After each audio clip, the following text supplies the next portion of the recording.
രാത്രി ശബ്ദം കേട്ട് വീട് തുറന്നാൽ മുമ്പിൽ കാട്ടാന നിൽക്കുകയാണ്. അല്ലെങ്കിൽ ഒരു മുരളിച്ച കേട്ടിട്ട് ടോർച്ച് അടിച്ച് നോക്കിയാൽ അവിടെ പുലി നിൽക്കുകയാണ്. ഇടയ്ക്കിടയ്ക്ക് കടുവ സന്ദർശനത്തിന് വരും.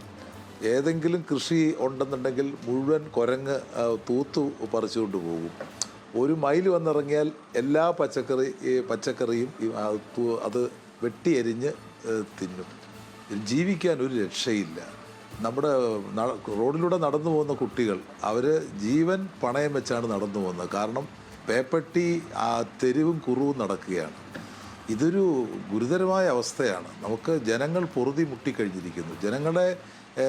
ജനങ്ങൾക്ക് എങ്ങനെ ജീവിക്കാൻ പറ്റും ഇതിനിടയ്ക്ക്?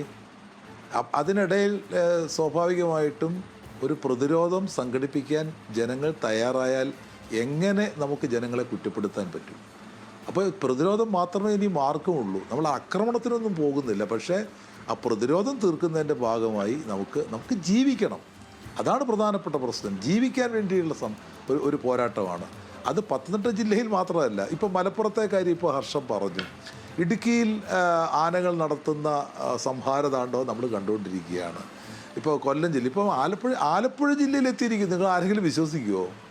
ആലപ്പുഴ ജില്ല വന അതിർത്തിയുമായിട്ട് 100 കിലോമീറ്ററിലധികം ദൂരമുള്ള സ്ഥലമാണ്. ആലപ്പുഴ ജില്ലയിൽ വ്യാപകമായി കയറിയിരിക്കുകയാണ് കാട്ടുപന്നികൾ. ഒരു രക്ഷയില്ല. റോഡിലൂടെ സ്കൂട്ടർ ഓടിച്ചുകൊണ്ട് പോകാൻ പറ്റുമോ?